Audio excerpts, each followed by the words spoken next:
بسم اللہ الرحمن الرحیم۔ اس کرۂ ارضی پر نسل انسانی کی ابتدا سے لے کر آج تک ارب ہا ارب انسان گزر چکے ہیں اور قیامت تک یہ سلسلہ جاری رہے گا۔ کوئی اللہ عز و جل کے وجود کو ماننے والا ہو یا اس کا انکار کرنے والا، آخرت کی جواب دہی اور مرنے کے بعد دوبارہ جی اٹھنے کو مانے یا نہ مانے، لیکن اس بات کو ضرور مانتا ہے کہ ہماری یہ زندگی ہمیشہ کے لیے نہیں ہے اور ایک دن یہ دنیا چھوڑ جانی پڑے گی۔ جب ہر انسان اس بات کو جانتا اور مانتا ہے کہ وہ یہاں ہمیشہ کے لیے نہیں ہے، تو اس کے دل میں یہ خواہش پیدا ہوتی ہے کہ میرے بعد میری ہستی کا تسلسل جاری رہے۔ اللہ عز و جل نے ہر جاندار جسم کے اندر ریپروڈکشن کا پورا پروسیس ابتدا ہی سے رکھ دیا ہے، جس کے ذریعے وہ اپنی نسل کو آگے بڑھانے میں اپنا کردار ادا کرتا ہے۔ اس ریپروڈکشن کے عمل سے ہر نوع میں نر اور مادہ کی پیدائش ہوتی ہے، لیکن نر یا مادہ کا انتخاب کسی بھی نوع کے اختیار میں نہیں ہے۔ بیٹے کے حصول کی خواہش ہر انسان کے دل میں ہے، لیکن انسان بائی چوائس بیٹا حاصل نہیں کر سکتا۔ یہ اس روئے زمین پر اللہ عز و جل کا نظام ہے کہ مرد اور عورت کی تعداد کے لحاظ سے ایک تناسب قائم رہے۔ کسی کو صرف بیٹے ہی دیتا ہے تو کسی کو صرف بیٹیاں، کسی کو دونوں نعمتوں سے نوازتا ہے اور کسی کو کچھ بھی نہیں دیتا۔ زمانہ جاہلیت میں لوگ بیٹا پیدا ہونے پر خوشیاں مناتے اور بیٹی کی پیدائش پر سوگ۔ اولاد اللہ عز و جل کی عنایت سے ہے، وہ جسے چاہے اور جو چاہے عطا کر دے۔ اولاد دینا اللہ عز و جل کی عنایت سے ہے اور اس کی عطا سراسر حکمت پر مبنی ہوتی ہے۔ وہ خوب اچھی طرح جانتا ہے کہ کس کو کیا دینا ہے اور کیا نہیں۔ ہمیں اللہ عز و جل کی ذات پر یقین رکھتے ہوئے اس کی عطا پر راضی رہنا چاہیے۔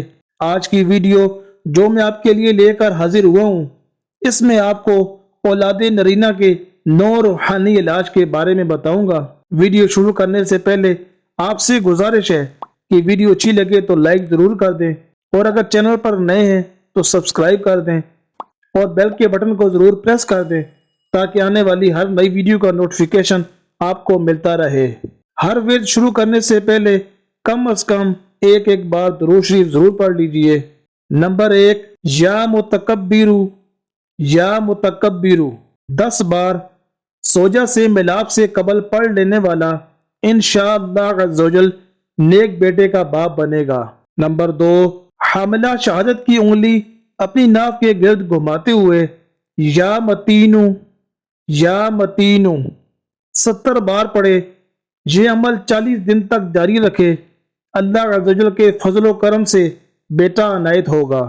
نمبر 3، حمل شروع ہونے کے پہلے مہینے کسی دن صرف ایک بار زوجہ کی سیدھی طرف کی پسلی پر 54 بار لا الہ الا اللہ لا الہ الا اللہ لکھ دے تو انشاءاللہ عز و جل بیٹے کا باپ بنے گا۔ نمبر 4، بے اولاد مرد 7 نفل روزے رکھے اور روزانہ افطار کا وقت جب قریب ہو تو یا مصورو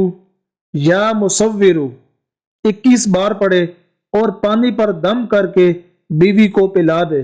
اگر بیوی بھی روزہ دار ہو تو چاہے تو اسی پانی سے روزہ کھول لے، اللہ عز و جل کی عنایت سے بیٹے کی ولادت ہوگی۔